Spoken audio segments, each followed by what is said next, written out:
ચેતાકીય નિયંત્રણ અને સહનિયમન, neural control and coordination.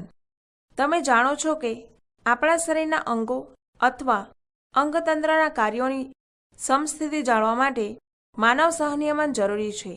સહનિયમન એક પ્રક્રિયા છે જેના દ્વારા બે અથવા વધુ અંગો એકબીજા સાથે આંતરક્રિયાઓ અને પૂરક કાર્યો કરે છે. ઉદાહરણ તરીકે, જ્યારે આપણે કસરત કરીએ છીએ ત્યારે વધતી સ્નાયુ ક્રિયાવિધિને જાળવવા શક્તિની જરૂરિયાત વધે છે. ઓક્સિજનના પુરવઠાની આવશ્યકતામાં પણ વધારો થાય છે. ઓક્સિજનની વધતી જરૂરિયાત માટે શ્વસન દર, હૃદયના ધબકારા અને રુધિરવાહિનીઓ દ્વારા રુધિર પ્રવાહમાં વધારો થાય છે. જ્યારે શારીરિક કસરત બંધ કરવામાં આવે ત્યારે ચેતાઓ, ફેફસાં, હૃદય અને મૂત્રપિંડની ક્રિયાઓ સમયાંતરે તેની સામાન્ય સ્થિતિમાં પરત આવે છે. તેથી શારીરિક કસરત દરમિયાન સ્નાયુઓ, ફેફસાં, હૃદય, રુધિરવાહિનીઓ, મૂત્રપિંડ અને અન્ય અંગોના કાર્યનું સહનિયમન થાય છે. આપણા શરીરમાં ચેતાતંત્ર અને અંતઃસ્ત્રાવી તંત્ર સાથે મળીને અંગોની ક્રિયાઓનું સહનિયમન અને સંકલન કરે છે, જેથી તેઓ સંકલિત રૂપમાં કાર્ય કરે છે. ચેતાતંત્ર એવી આયોજિત વ્યવસ્થા પૂરી પાડે છે જે ત્વરિત સહનિયમન માટે દરેક સ્તરે જોડાયેલા હોય છે. અંતઃસ્ત્રાવી તંત્ર અંતઃસ્ત્રાવો દ્વારા રાસાયણિક સંકલન પૂરું પાડે છે. આ પ્રકરણમાં તમે માનવ ચેતાતંત્ર ચેતા સહનિયમનની ક્રિયાવિધિ જેવી કે ચેતા દ્વારા ઉર્મિવેગોનું વહન, ઉર્મિવેગોનું ચેતોપાગમની આરપાર વહન અને પ્રતિવર્તી ક્રિયાની દેહધર્મ વિદ્યાનો અભ્યાસ કરશો. ચેતાતંત્ર, ન્યુરલ સિસ્ટમ. બધા જ પ્રાણીઓનું ચેતાતંત્ર અતિ વિશિષ્ટ કોષોથી બને છે જેને ચેતાકોષો એટલે કે ન્યુરોન્સ કહે છે, જે વિવિધ ઉત્તેજનાને ઓળખે, ગ્રહણ કરે અને વહન કરે છે. નીચલી કક્ષાના અપૃષ્ઠવંશીઓમાં ચેતાકીય વ્યવસ્થા ખૂબ જ સરળ હોય છે. ઉદાહરણ તરીકે, હાઇડ્રા જળવિયાળમાં તે ચેતાજાલિકાનું બનેલું હોય છે. કીટકોનું ચેતાતંત્ર સારી રીતે આયોજન પામેલ હોય છે, જ્યાં મગજ ઘણા બધા ચેતાકંદો અને ચેતાપેશીઓ ધરાવતું હોય છે. પૃષ્ઠવંશીઓ સારી રીતે વિકસિત ચેતાતંત્ર ધરાવે છે. માનવ ચેતાતંત્ર, હ્યુમન ન્યુરલ સિસ્ટમ. માનવ ચેતાતંત્ર બે ભાગોમાં વિભાજિત થાય છે. 1. મધ્યસ્થ ચેતાતંત્ર, સેન્ટ્રલ ન્યુરલ સિસ્ટમ CNS. 2. પરિઘવર્તી ચેતાતંત્ર, પેરિફેરલ ન્યુરલ સિસ્ટમ PNS. CNSમાં મગજ અને કરોડરજ્જુનો સમાવેશ થાય છે અને તે માહિતીનું પૃથ્થકરણ અને નિયંત્રણનું સ્થાન છે. PNS એ CNS, મગજ અને કરોડરજ્જુ સાથે જોડાયેલી શરીરની બધી જ ચેતાઓથી બને છે. PNSના ચેતાતંતુઓ બે પ્રકારના છે: A. અંતર્વાહી તંતુઓ, B. બહિર્વાહી તંતુઓ. અંતર્વાહી ચેતાતંતુઓ ઉર્મિવેગોનું વહન પેશીઓ અથવા અંગોથી CNS તરફ કરે છે અને બહિર્વાહી તંતુઓ નિયામક ઉર્મિવેગોનું CNSથી સંબંધિત પરિઘવર્તી પેશીઓ અથવા અંગો તરફ વહન કરે છે. PNS બે ભાગોમાં વિભાજિત થાય છે, જેને દૈહિક ચેતાતંત્ર એટલે કે સોમેટિક ન્યુરલ સિસ્ટમ અને સ્વયંવર્તી ચેતાતંત્ર એટલે કે એટોનોમિક ન્યુરલ સિસ્ટમ કહે છે. દૈહિક ચેતાતંત્ર ઉર્મિવેગોને CNSથી કંકાલ સ્નાયુ તરફ પ્રસરાવે છે, જ્યારે સ્વયંવર્તી ચેતાતંત્ર ઉર્મિવેગોને CNSથી અનૈચ્છિક અંગો અને શરીરના સરળ એટલે કે લીસા સ્નાયુઓ તરફ વહન કરાવે છે. સ્વયંવર્તી ચેતાતંત્ર આગળ અનુકંપી ચેતાતંત્ર એટલે કે સિમ્પેથિક ન્યુરલ સિસ્ટમ અને પરાનુકંપી ચેતાતંત્ર એટલે કે પેરાસિમ્પેથિક ન્યુરલ સિસ્ટમ માં વર્ગીકૃત થાય છે. કોષ્ઠાંતર કે અતરંગીય ચેતાતંત્ર એટલે કે વિસેલર નર્વલ સિસ્ટમ એ પરિઘવર્તી ચેતાતંત્રનો ભાગ છે, જે ચેતાઓ, તંતુઓ, ચેતાકંદો અને પેલેક્સ એટલે કે જાલિકાઓ કે જે ઉર્મિવેગોને મધ્યસ્થ ચેતાતંત્રથી અંતસ્થ અંગો સુધી અને અંતસ્થ અંગોથી મધ્યસ્થ ચેતાતંત્ર સુધી પ્રવાસ કરાવે છે. તેના આખા સંકુલથી બને છે. ચેતાકોષ ચેતાતંત્રના રચનાત્મક અને ક્રિયાત્મક એકમ તરીકે neuron as structural and functional unit of neural system. ચેતાકોષ એક સૂક્ષ્મદર્શી રચના છે જે મુખ્ય 3 ભાગોથી બનેલ છે, જેમ કે કોષકાય એટલે કે સેલ બોડી, શિખાતંતુ એટલે કે ડેન્ડ્રિટ્સ અને ચેતાક્ષ એટલે કે એક્સોન. કોષકાય લાક્ષણિક કોષીય અંગિકાઓ અને નિઝલની કણિકાઓ તરીકે ઓળખાતી કેટલીક કણિકામય રચનાયુક્ત કોષરસ ધરાવે છે. ટૂંકા તંતુઓ કે જે વારંવાર શાખાઓમાં વિભાજિત થાય છે અને કોષકાયની બહાર નીકળે છે અને નિઝલની કલિકાઓ પણ ધરાવે છે, તેને શિખાતંતુઓ કહે છે. આ તંતુઓ ઊર્મિવેગોને કોષકાય તરફ મોકલે છે. ચેતાક્ષ એ લાંબો તંતુ છે જેનો દૂરસ્થ છેડો શાખિત હોય છે. દરેક છેડો બલ્બ જેવી રચનાથી અંત પામે છે, જેને ચેતોપાગમીય ગાંઠ એટલે કે સાયનેપ્ટિક નોબ કહે છે, જે ન્યુરોટ્રાન્સમીટર એટલે કે ચેતાપ્રેક્ષક દ્રવ્ય તરીકે ઓળખાતા રસાયણયુક્ત ચેતોપાગમીય પુટિકાઓ ધરાવે છે. ચેતાક્ષ ચેતા ઊર્મિવેગને કોષકાયથી દૂર ચેતોપાગમ અથવા ચેતાસ્નાયુ સંધાન તરફ લઈ જાય છે. ચેતાક્ષ અને શિખાતંતુની સંખ્યાને આધારે ચેતાકોષોના 3 પ્રકાર પડે છે, જેવા કે બહુધ્રુવીય એટલે કે મલ્ટીપોલર, જેમાં એક ચેતાક્ષ અને 2 અથવા વધુ શિખાતંતુયુક્ત જે મસ્તિષ્ક બાહ્યકમાં મળી આવે છે. દ્વિધ્રુવીય એટલે કે બાયોપોલર, જેમાં એક ચેતાક્ષ અને એક શિખાતંતુયુક્ત જે આંખના નેત્રપટલમાં મળી આવે છે. અને એક ધ્રુવીય એટલે કે યુનિપોલર, જેમાં કોષકાય એક ચેતાક્ષયુક્ત જે સામાન્ય રીતે ગર્ભીય અવસ્થામાં મળી આવે છે. ચેતાક્ષના 2 પ્રકારો છે, જેવા કે મજ્જિત અને અમજ્જિત. મજ્જિત ચેતાતંતુઓ શ્વાનના કોષો દ્વારા આવૃત હોય છે, જે ચેતાક્ષની ફરતે મજ્જાવરણ બનાવે છે. 2 ક્રમિક મજ્જાવરણો એટલે કે માયેલિન શીથ્સ વચ્ચેના અવકાશને રેનવિયરની ગાંઠ કહે છે. મજ્જિત ચેતાતંતુઓ કરોડરજ્જુ અને મસ્તિષ્ક ચેતાઓમાં મળી આવે છે. અમજ્જિત ચેતાતંતુ શ્વાનના કોષો દ્વારા આવરિત હોય છે, પરંતુ ચેતાક્ષની ફરતે મજ્જા આવરણ બનાવતા નથી અને તે સામાન્ય રીતે સ્વયંવર્તી અને દૈહિક ચેતાતંત્રમાં મળી આવે છે. ચેતા ઊર્મિવેગોની ઉત્પત્તિ અને વહન. Generation and conduction of nerve impulse. ચેતાકોષો ઉત્તેજનાશીલ એટલે કે એક્સાઇટેબલ કોષો છે, કારણ કે તેમનું પટલ ધ્રુવીય સ્થિતિમાં હોય છે. તમે જાણો છો ચેતાકોષોનું પટલ ધ્રુવીય શા માટે છે? વિવિધ પ્રકારના આયન માર્ગો ચેતાપટલ ઉપર આવેલા હોય છે. આ આયન માર્ગો વિવિધ આયનો માટે પસંદગીમાન પ્રવેશશીલ હોય છે.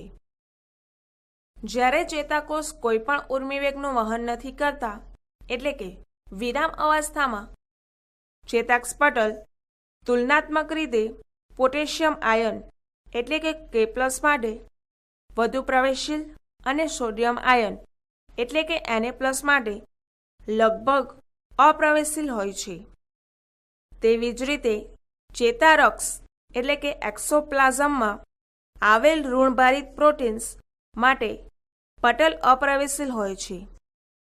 પરિણામે ચેતાક્ષમાંનો ચેતારક્ષ K+ અને ઋણભારિત પ્રોટીન્સની ઊંચી સાંદ્રતા અને Na+ની ઓછી સાંદ્રતા ધરાવે છે. એનાથી વિપરીત ચેતાક્ષની બહારનું પ્રવાહી K+ની ઓછી સાંદ્રતા અને Na+ની વધુ સાંદ્રતા ધરાવે છે, તેથી સાંદ્રતા ઢોળાંશ રચાય છે. આ આયોનિક ઢોળાંશ સમગ્ર વિશ્રામી કલામાં સોડિયમ પોટેશિયમ પંપ દ્વારા આયનોના સક્રિય વહનથી જળવાય છે, જે 3Na+ને બહારની તરફ અને 2K+ને કોષમાં વહન કરાવે છે. પરિણામ સ્વરૂપ ચેતાક્ષ પટલની બાહ્ય સપાટી ધનભાર ધરાવે છે, જ્યારે તેની અંદરની સપાટી ઋણભારિત બને છે અને તેથી તે ધ્રુવીય ધ્રુવીકૃત છે. સમગ્ર વિશ્રામી ચેતાપટમાં વીજ સ્થિતિમાન ઇલેક્ટ્રિકલ પોટેન્શિયલ ભિન્ન હોય છે, જેને વિશ્રામી કલા વીજ સ્થિતિમાન રેસ્ટિંગ પોટેન્શિયલ કહે છે. તમે એ જાણવા ઉત્સુક હશો કે ચેતા ઉર્મિવેગનું નિર્માણ અને તેનું ચેતાક્ષ સાથે વહનની ક્રિયાવિધિ કેવી રીતે થાય છે. જ્યારે ધ્રુવીય પટલના કોઈ એક સ્થાને, ઉદાહરણ તરીકે પોઈન્ટ A, ઉત્તેજના આપવામાં આવે છે, ત્યારે તે સ્થાને પટલ Na+ માટે મુક્તપણે પ્રવેશશીલ બને છે, જેના પરિણામે Na+ તીવ્ર ગતિથી અંદર આવે છે અને તે સ્થાને વિપરીત ધ્રુવીયતા થઈ જાય છે, એટલે કે પટલની બાહ્ય સપાટી ઋણભારિત બને છે અને અંદરની બાજુ ધનભારિત બને છે. આમ પટલના એ સ્થાનની ધ્રુવીયતા ઉલટી વિપરીત થવાથી વિધ્રુવીકરણ થાય છે. તે સ્થાને સમગ્ર રસ્તરમાં વીજ સ્થિતિમાનના તફાવતને સક્રિય કલા વીજ સ્થિતિમાન એક્શન પોટેન્શિયલ કહે છે, જેને સાચા અર્થમાં ચેતા ઉર્મિવેગ કહે છે. આ સ્થાનની તરત પછી ચેતાક્ષ પટલ, ઉદાહરણ તરીકે સ્થાન B, બાહ્ય સપાટી ઉપર ધનભારિત અને અંદરની સપાટીએ ઋણભારિત હોય છે. પરિણામ સ્વરૂપ અંદરની સપાટી ઉપર પ્રવાહ સ્થાન A થી સ્થાન B તરફ વહે છે. પ્રવર્તમાન પ્રવાહનું પરિભ્રમણ પૂર્ણ કરવા બાહ્ય સપાટી ઉપર પ્રવાહ સ્થાન B થી સ્થાન A તરફ વહે છે, જેથી ચોક્કસ સ્થાનની સ્થાન A ની ધ્રુવીયતા ઉલટી થાય છે અને સ્થાન B ઉપર સક્રિય કલા વીજ સ્થિતિમાન ઉત્પન્ન થાય છે. આમ ઉર્મિવેગ સક્રિય કલા વીજ સ્થિતિમાન સ્થાન A થી ઉત્પન્ન થઈ સ્થાન B એ પહોંચે છે. ચેતાક્ષની લંબાઈને અનુસરી ક્રમિક પુનરાવર્તન થાય છે અને પરિણામ સ્વરૂપ ઉર્મિવેગોનું વહન થાય છે. ઉત્તેજના દ્વારા પ્રેરિત Na+ની વધુ પ્રવેશશીલતા ખૂબ જ ટૂંકજીવી હોય છે. તે K+ની પ્રવેશશીલતા વધારાને ત્વરિત અનુસરે છે.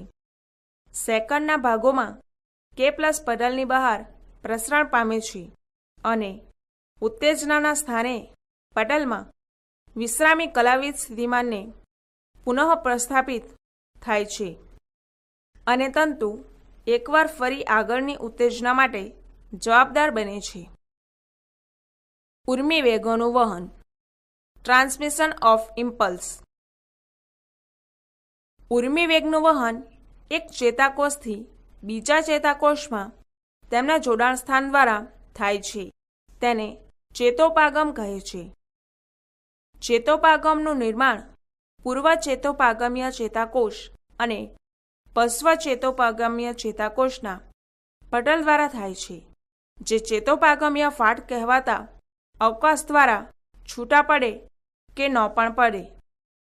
બે પ્રકારના ચેતાપાગમો હોય છે, જેવા કે વિદ્યુકીય ચેતોપાગમ અને રાસાયણિક ચેતોપાગમ. વિદ્યુકીય ચેતોપાગમમાં પૂર્વ અને પશ્વ ચેતોપાગમીય કોષોના પટલો ખૂબ જ નજીક હોય છે. વિદ્યુત પ્રવાહ ચેતોપાગમની આરપાર એક ચેતાકોષમાંથી બીજામાં સીધો પસાર થાય છે. વિદ્યુકીય ચેતોપાગમમાંથી પસાર થતો ઉર્મિવેગ એકલ ચેતાક્ષમાંથી પસાર થતા ઉર્મિવેગને સમાન હોય છે. ઉર્મિવેગોનું વિદ્યુકીય ચેતોપાગમ દ્વારા વહન હંમેશા રાસાયણિક ચેતોપાગમ દ્વારા થતા વહન કરતાં ઝડપી હોય છે. આપણા તંત્રમાં વિદ્યુકીય ચેતોપાગમ ખૂબ જ ઓછા હોય છે. રાસાયણિક ચેતોપાગમમાં પૂર્વ અને પશ્વ ચેતોપાગમીય ચેતાકોષના પટલ પ્રવાહીથી ભરેલા અવકાશ દ્વારા છૂટા પડે છે. તેને ચેતોપાગમીય ફાટ એટલે કે સાયનેપ્ટિક ક્લેફ્ટ કહે છે. શું તમે જાણો છો કે પૂર્વ ચેતોપાગમીય કોષો ઉર્મિવેગોને સક્રિય કલાવિદ સ્થિતિમાન ચેતોપાગમીય ફાટની આરપાર પસાર કરી પશ્વ ચેતોપાગમીય ચેતાક્ષમાં વહન કેવી રીતે કરાવે છે? આ ચેતોપાગમમાં ઉર્મિવેગના વહનમાં સામેલ રસાયણને ચેતાપ્રેક્ષક દ્રવ્ય એટલે કે ન્યુરોટ્રાન્સમીટર કહે છે. ચેતાક્ષનો અંતિમ ભાગ આ ચેતાપ્રેક્ષક દ્રવ્યથી ભરેલ પુટિકાઓ ધરાવે છે. જ્યારે ઉર્મિવેગ સક્રિય કલાવિદ સ્થિતિમાન ચેતાક્ષના અંતિમ ભાગમાં પહોંચે છે ત્યારે તે ચેતોપાગમીય પુટિકાઓને પટલ તરફ ગતિ કરાવે છે, જ્યાં તેઓ રસતળ સાથે જોડાય છે અને તેના ચેતાપ્રેક્ષક દ્રવ્યને ચેતોપાગમીય ફાટમાં મુક્ત કરે છે. આ મુક્ત થતું ચેતાપ્રેક્ષક દ્રવ્ય પશ્વ ચેતોપાગમીય કલા ઉપર આવેલા તેના વિશિષ્ટ ગ્રાહકો સાથે જોડાય છે. આ જોડાણ આયન માર્ગો ખોલી આયનોને પ્રવેશ કરાવે છે, જે પશ્વ ચેતોપાગમીય ચેતાકોષમાં નવા વીજ સ્થિતિમાનનું નિર્માણ કરે છે. વિકસતો નવો વીજ સ્થિતિમાન કાં તો ઉત્તેજનાત્મક અથવા અવરોધાત્મક હોય છે. મધ્યસ્થ ચેતાતંત્ર સેન્ટ્રલ નર્વસ સિસ્ટમ. મગજ આપણા શરીરનું મધ્યસ્થ માહિતી પૃથ્થકરણ અંગ છે અને આદેશ અને નિયંત્રણ તંત્ર તરીકે વર્તે છે. તે ઐચ્છિક હલનચલન, શરીરનું સમતોલન, મહત્વપૂર્ણ અનૈચ્છિક અંગોના કાર્યો, ઉદાહરણ તરીકે ફેફસાં, હૃદય, મૂત્રપિંડ વગેરે, ઉષ્ણતા નિયમન, ભૂખ અને તરસ, શરીરમાં પરિવહન, 24 કલાકની લયબદ્ધતા, ઘણી બધી અંતઃસ્ત્રાવી ગ્રંથિઓની ક્રિયાઓ અને માનવ વર્તણૂકનું નિયંત્રણ કરે છે. તે જોવાની એટલે કે દૃષ્ટિની, સાંભળવાની, બોલવાની, યાદશક્તિ, બુદ્ધિમત્તા, લાગણીઓ અને વિચારોની પ્રક્રિયાનું પણ કેન્દ્ર છે. માનવ મગજ ખોપરી દ્વારા સારી રીતે રક્ષાયેલું હોય છે. ખોપરીની અંદર મગજ મસ્તિષ્ક આવરણ દ્વારા ઘેરાયેલ હોય છે, જેના બહારના સ્તરને બાહ્ય તાનિકા એટલે કે ડ્યુરા મેટર કહે છે. પાતળા મધ્ય સ્તરને મધ્ય તાનિકા એટલે કે એરાનોઇડ કહે છે અને અંદરના સ્તર કે જે મગજની પેશીઓ સાથે જોડાયેલું છે તેને અંતઃતાનિકા એટલે કે પિયા મેટર કહે છે. મગજ મુખ્ય 3 ભાગમાં વિભાજિત થાય છે. 1. અગ્રમગજ એટલે કે ફોરબ્રેન. 2. મધ્ય મગજ એટલે કે મિડ બ્રેન અને 3. પશ્વ મગજ એટલે કે હિન્ડ બ્રેન. અગ્રમગજ ફોરબ્રેન. અગ્રમગજ બૃહદ મસ્તિષ્ક એટલે કે કેરેબ્રમ, થાઇલેમસ અને હાઇપોથેલેમસ ધરાવે છે. બૃહદ મસ્તિષ્ક માનવ મગજનો મુખ્ય ભાગ બનાવે છે. એક ઊંડી ફાટ બૃહદ મસ્તિષ્કને આયામ રીતે 2 અડધા ભાગોમાં વિભાજિત કરે છે, જેને ડાબું અને જમણું બૃહદ મસ્તિષ્ક ગોળાર્ધ કહે છે. આ ગોળાર્ધ ચેતાતંતુઓની પટ્ટી દ્વારા જોડાયેલ છે, જેને કેલોસમકાય એટલે કે કોર્પસ કેલોસમ કહે છે.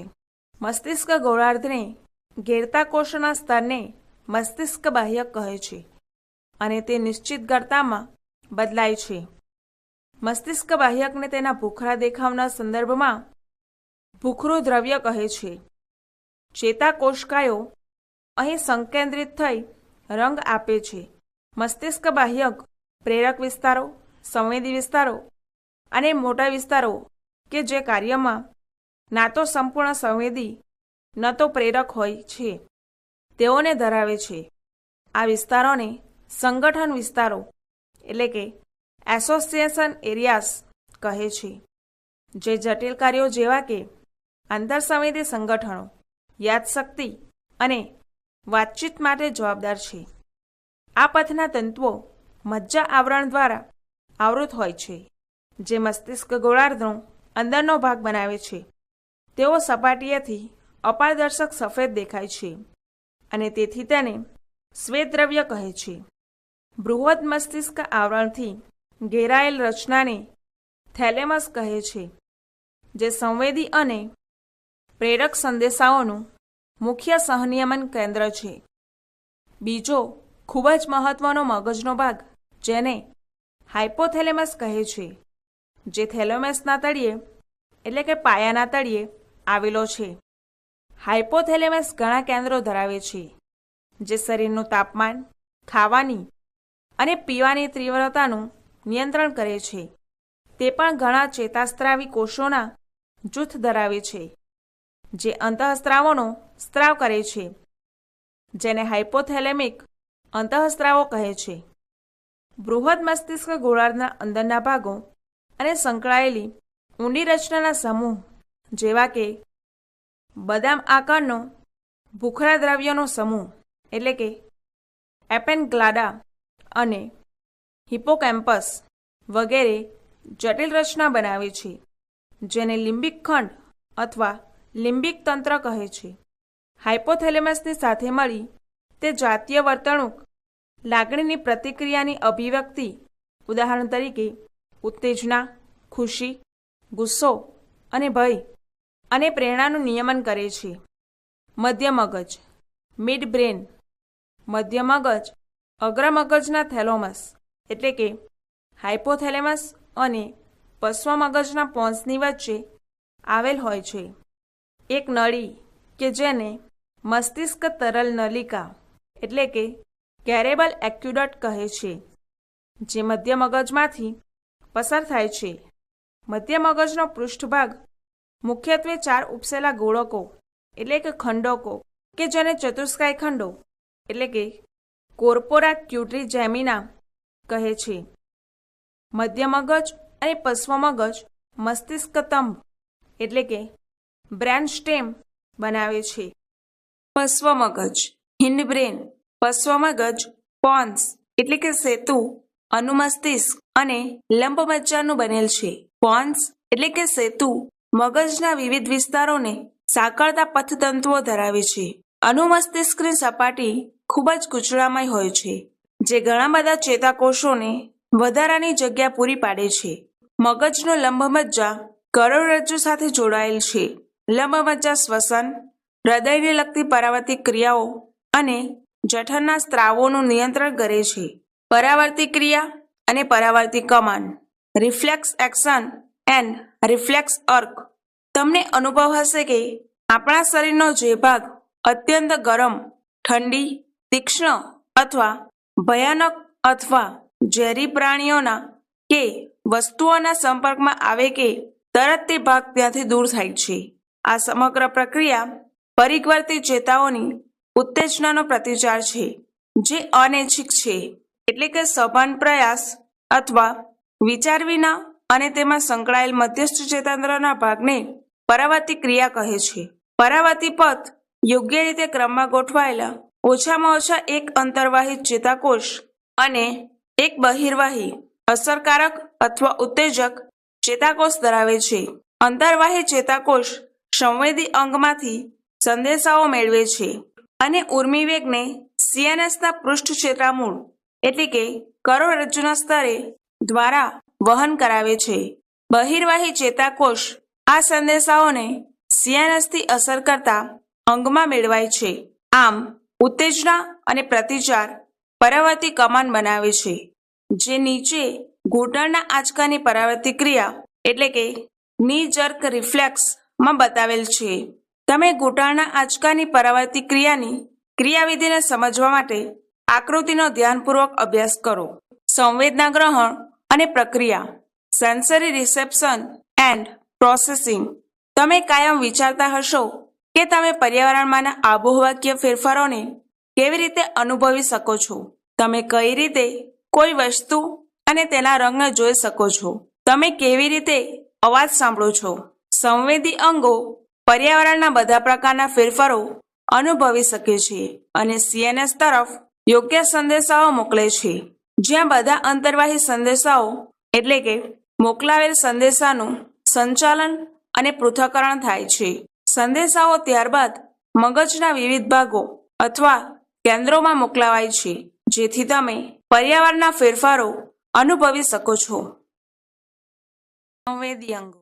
આપણે નાક દ્વારા સૂંઘીએ છીએ, જીભ દ્વારા સ્વાદ પારખીએ છીએ, કાન દ્વારા સાંભળી શકીએ છીએ અને વસ્તુઓને આંખો દ્વારા જોઈ શકીએ છીએ. નાક શ્લેષ્મા આચ્છાદિત રિસેપ્ટર ધરાવે છે, તે સૂંઘવાની સંવેદના ગ્રહણ કરવા માટે ખાસ છે. તેને ઘ્રાણગ્રાહી કહે છે. તેઓ ઘ્રાણગ્રાહી અધિચ્છદના બનેલા છે, જે 3 પ્રકારના કોષો ધરાવે છે.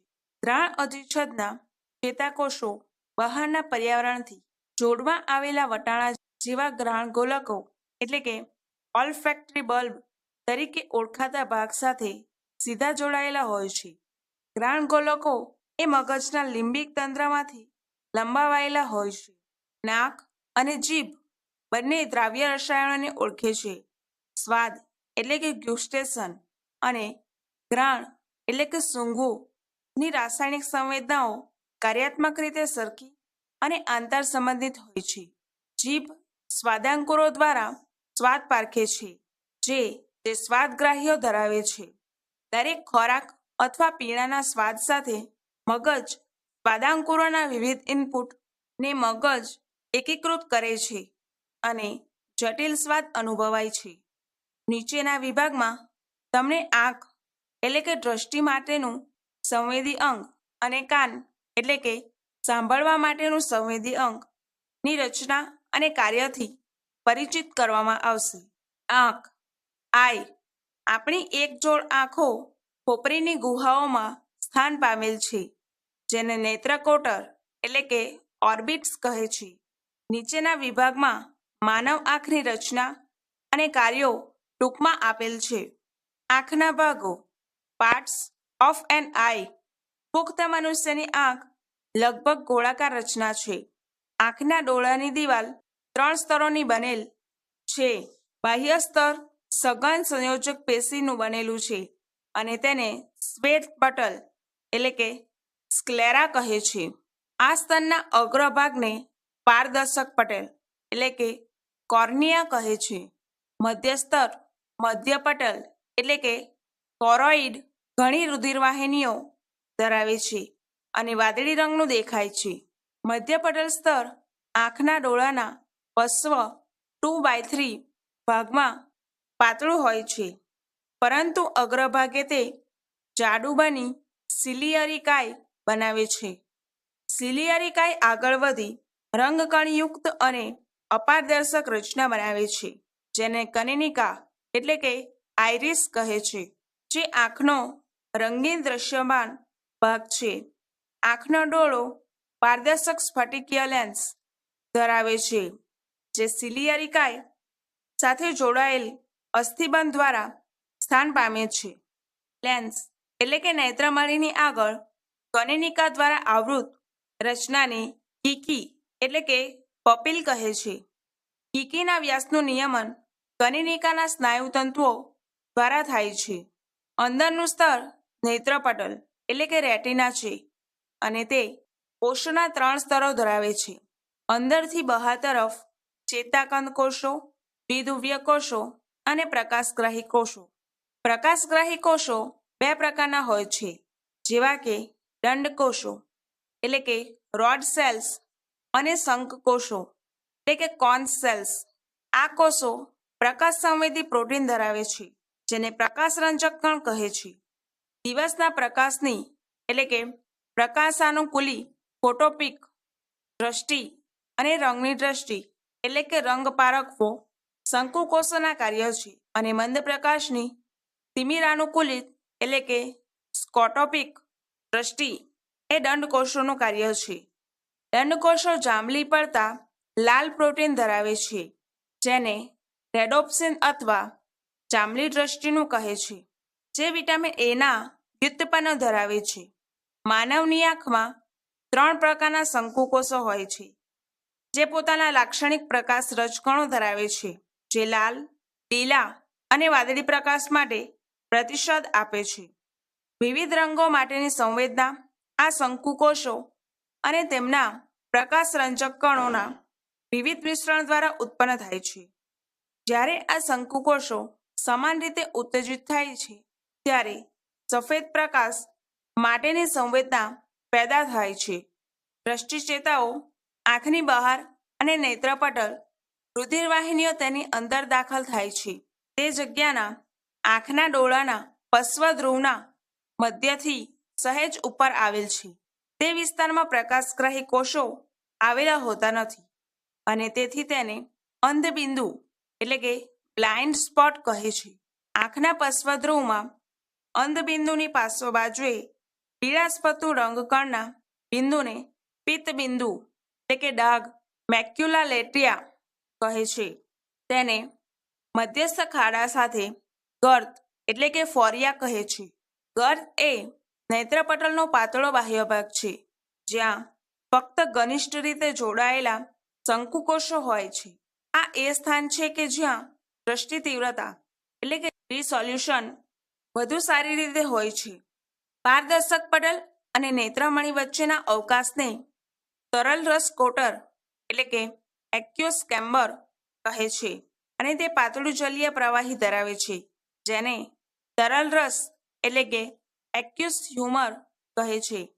નેત્રમણી અને નેત્રપટલ વચ્ચેના અવકાશને કાચરસ કોટર એટલે કે નિટ્રોયસ કેમ્બર કહે છે અને આ પારદર્શક પ્રવાહી એટલે કે જેલ દ્વારા ભરાયેલા હોય છે, જેને કાચરસ કહે છે.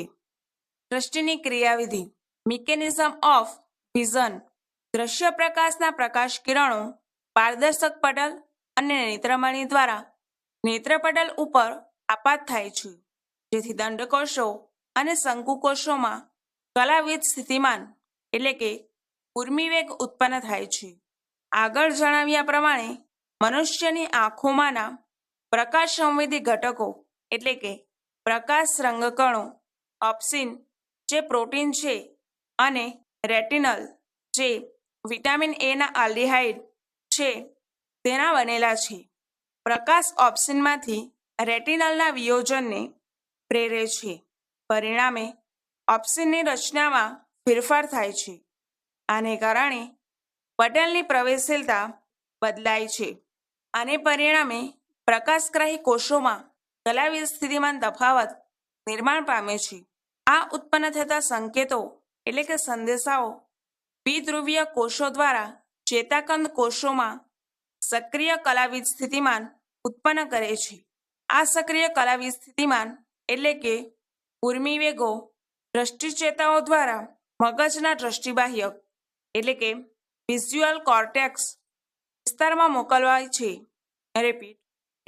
મોકલાવાય છે, જ્યાં ચેતા ઉર્મિવેગોનું પૃથ્થકરણ થાય છે અને નેત્રપટલ ઉપર નિર્માણ પામતું ચિત્ર પૂર્વસ્મૃતિ અને અનુભવોને આધારે ઓળખાય છે.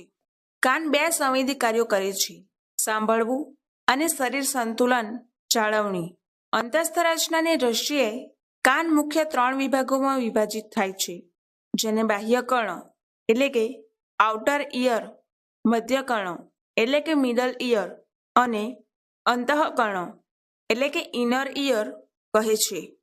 બાહ્ય કર્ણ કર્ણપલ્લવ અને બાહ્ય કર્ણનલિકા ધરાવે છે. કર્ણપલ્લવ હવાના તરંગો કે જે અવાજ ઉત્પન્ન કરે છે તેને એકત્રિત કરે છે. કર્ણનલિકા અંદરની તરફ આગળ વધી અને કર્ણપટલ એટલે કે ટિમ્પેનિક મેમ્બ્રેન ધ ઇયરડ્રમ સુધી લંબાય છે. કર્ણપલ્લવની ત્વચામાં અને ગુહામાં અતિસૂક્ષ્મ વાળ અને મીણનો સ્ત્રાવ કરતી સ્નિગ્ધ ગ્રંથિઓ હોય છે. કર્ણપટલ સંયોજક પેશીઓથી બનેલ છે, જે બહારની બાજુ ત્વચા દ્વારા અને અંદરની તરફ શ્લેષ્મકલા દ્વારા આવૃત હોય છે. મધ્યકર્ણ 3 અસ્થિઓ ધરાવે છે, જેમને હથોડી એટલે કે મેલ્યુસ, એરણ એટલે કે ઇન્કસ અને પેંગડું એટલે કે સ્ટેપ્સ કહે છે, જે સાંકળની જેમ એકબીજા સાથે જોડાયેલા હોય છે. હથોડી કર્ણપટલ સાથે જોડાયેલું હોય છે અને પેંગડું શંખિકા એટલે કે કોક્લિયાના અંડાકાર ગવાક્ષ એટલે કે ઓવલ વિન્ડો સાથે જોડાયેલ છે. કણાસ્થિઓ અવાજના તરંગોની અંતઃકર્ણ સુધી પહોંચવાની ક્ષમતામાં વધારો કરે છે. કર્ણકંઠનળી એટલે કે યુસ્ટાસિન ટ્યુબ મધ્યકર્ણ ગુહાને કંઠનળી સાથે જોડે છે.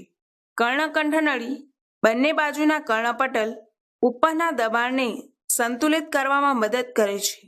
અંતઃકર્ણ કે જે પ્રવાહીથી ભરેલ છે તેને કુહર કહે છે, જે બે ભાગ ધરાવે છે, અસ્થિકુહર અને કલાકુહર. અસ્થિકુહર એ સળંગ નલિકામય રચના છે. આ નલિકાઓની અંદર કલાકુહર ગોઠવાયેલ હોય છે, જે બાહ્ય લસિકા કહેવાતા પ્રવાહીથી ઘેરાયેલ હોય છે. કલાકુહર સ્વયં અંતઃલસિકા કહેવાતા પ્રવાહીથી ભરેલ હોય છે. કલાકુહરના ગૂંચળાદાર ભાગને શંખિકા કહે છે. આ શંખિકાની કલાઓ, જેને રેસિનર્સ અને બેસિલર કલાઓ કહે છે. અસ્થિકુહર કે જે બાહ્ય લસિકાથી ભરેલું છે તેને બે ભાગમાં વહેંચે છે, જેવા કે ઉપરનું સ્કેલા વેસ્ટિબ્યુલી અને નીચેનું સ્કેલા ટેમ્પેની.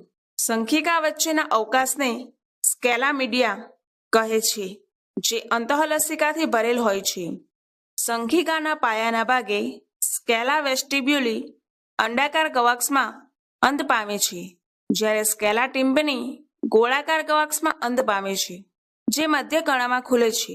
કોર્ટિકાય એટલે કે ઓર્ગેન ઓફ કોર્ટ રચના આધાર કલા એટલે કે બેસિલર મેમ્બ્રેન ઉપર સ્થાન પામેલ છે, જે રોમકોષો એટલે કે હેર સેલ્સ ધરાવે છે, જે શ્રવણગ્રાહીઓ તરીકે વર્તે છે.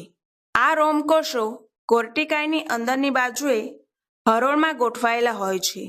રોમકોષોનો પાયાનો છેડો અંતર્વાહ ચેતાતંતુઓના નજીકના સંપર્કમાં હોય છે. દરેક રોમકોષોના ટોચના ભાગેથી પ્રવર્ધો નીકળે છે, જેને ત્રિપરિમાણીય પક્ષમાં એટલે કે સેટેરિયો સિલિયા કહે છે. રોમકોષોની હરોળની ઉપર પાતળી સ્થિતિસ્થાપક કલા આવેલ છે, જેને ટેક્ટોરિયલ કલા એટલે કે ટેક્ટોરિયલ મેમ્બ્રેન કહે છે. અંતઃકર્ણ પણ જટિલ તંત્ર ધરાવે છે, જેને વેસ્ટિબ્યુલર અંગ એટલે કે વેસ્ટિબ્યુલર એપ્રોચ કહે છે, જે શંખિકાની ઉપર સ્થાન પામેલ છે. વેસ્ટિબ્યુલર અંગ 3 અર્ધવર્તુળી નલિકાઓ તથા સેક્યુલી અને યુટ્રિકલ સમાવતી ઉદરિકા એટલે કે ઓટોલિચ ઓર્ગનનું બનેલ છે. પ્રત્યેક અર્ધવર્તુળની નલિકાઓ એકબીજાથી સમકોણીય ભિન્નતલ ઉપર ગોઠવાયેલ છે. પટલીય નલિકાઓ અસ્થિ નલિકાઓના બાહ્ય લસિકામાં ડૂબેલી રહે છે. નલિકાનો પાયાનો ભાગ ઉપસેલ છે. તેને તુંબિકા એટલે કે એમ્યુલા કહે છે, જે વિસ્તારેલ ટોચ ધરાવે છે, જેને ક્રિસ્ટા તુંબિકા કહે છે, જે રોમકોષો ધરાવે છે. સેક્યુલી અને યુટ્રિકલ ઉપસેલા ભાગ ધરાવે છે, જેને મેક્યુલા કહે છે.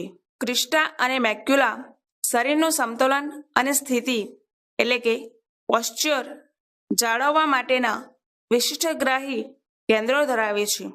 સાંભળવાની ક્રિયાવિધિ. Mechanism of hearing. કેવી રીતે કાન અવાજના મોજાઓને ચેતા ઉર્મિવેગમાં ફેરવે છે કે જે મગજ દ્વારા સંવેદિત અને ક્રિયાત્મક થઈ અવાજને ઓળખે છે. બાહ્ય કણો અવાજના તરંગોને મેળવી અને તેમને કર્ણપટલ તરફ મોકલે છે.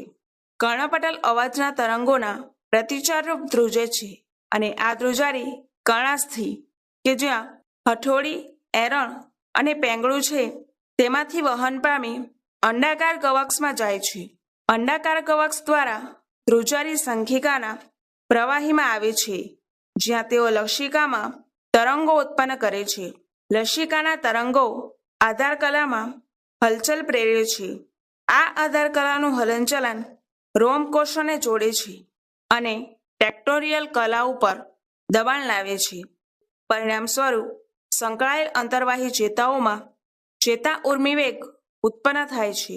જે અંતર્વાહી તંતુઓ મારફતે શ્રવણ ચેતા દ્વારા મગજના શ્રવણ બાહ્યકમાં વહન પામે છે, જ્યાં ઉર્મિ વેગોનું પૃથ્થકરણ થાય છે અને અવાજ ઓળખાય છે.